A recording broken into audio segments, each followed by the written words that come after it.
muchachada. Vamos a ver qué pasa. Mira.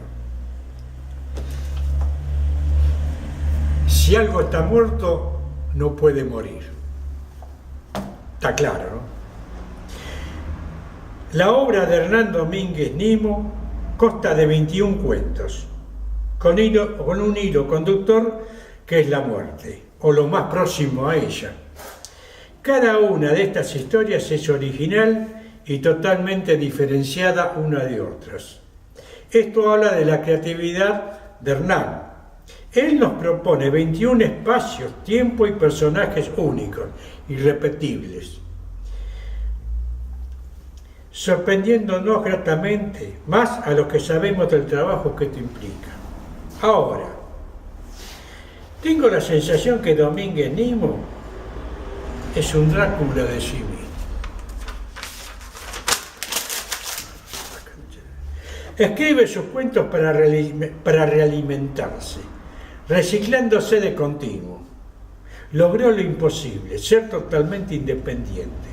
Produce y consume su propia energía renovable, un ejemplo ecológico digno de imitar. También podría ser que él mismo sea producto de su imaginación. Tanto la vida como la muerte son un misterio. Los muchachos de muertos me dicen que no es necesario conocerlo, con leerlo ya es suficiente. Por mi parte, a este escritor acá lo recomiendo. Métanse en sus historias, tal vez ustedes, mis futuros calaveras, sean parte de ellas.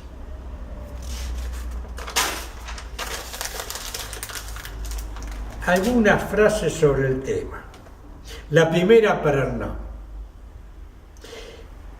El hombre tira un terrón sobre el féretro en la postrer despedida.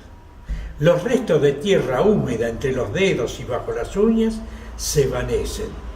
Con esas manos escribe sus cuentos, criando criaturas que fatalmente ya nacen muertas.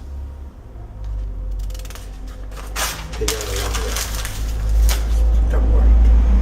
Un pájaro negro, disecado y desteñido, con ojos de vidrio, sobrevuela en sus sueños. El espectro está entre brumas, no habla, no hace sombra, no deja huellas, no mira ni escucha, asusta. Te cuento de uno. Nadie más elegante que él, siempre fue un dandy. Ayer lo despedimos. Y la mortaja, impecable. Borges también compartió estas sombras y escribió un haiku. Muere el hombre, la barba continúa, las uñas crecen.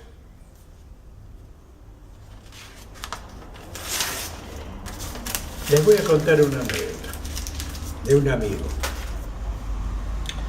Junto a Carlos Lauzán, mi amigo el Tano Miguel fue el personaje más entrañable de Palermo Viejo.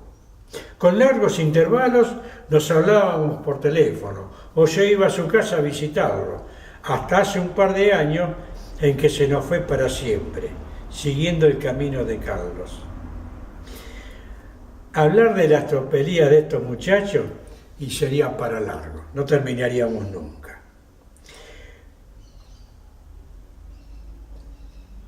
El Tano Miguel, como dijo una vez Julián Centella, pinchó, se tomó el piro. Cuenta la leyenda del mitológico Palermo que la última vez en que el Same, a las 2 de la mañana y a toda sirena, lo llevara al hospital, afiebrado y en su delirio, el Tano, que palpitaba en su final, le suplicó al chofer que, como última voluntad, lo paseara por los lagos de Palermo. El buen hombre, que por experiencia y a ojo de buen cubero sabía calcular el resto de cada uno, accedió al pedido. Se sentaron los dos en un banco en la zona de los botecitos y, ¿por qué no?, se fumaron unos puchos. Entre bocanadas de humo, el Tano le espetó: ahora quiero que vacíes el lago. ¿Cómo? Que saques el agua hasta el final. Sorprendido, pero con sorna, el chofer le respondió: ¿pero para qué? Quiero ver si en el fondo están todas las minas que tiré en el lago. Siempre sospeché que alguna pudo saber nadar.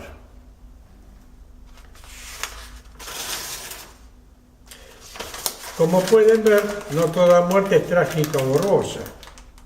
Las hay también poéticas. Aquí un legado de Horacio Ferrer.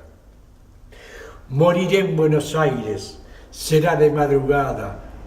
Guardaré mansamente las cosas de vivir, mi pequeña poesía de amores y de balas, mi tabaco, mi tango, mi puñado de spleen. Me pondré sobre los hombros de abrigo toda el alma, mi penúltimo whisky quedará sin beber.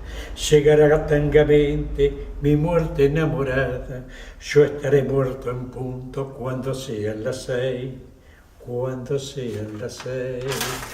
Y de esta manera, francamente, me despido de ustedes,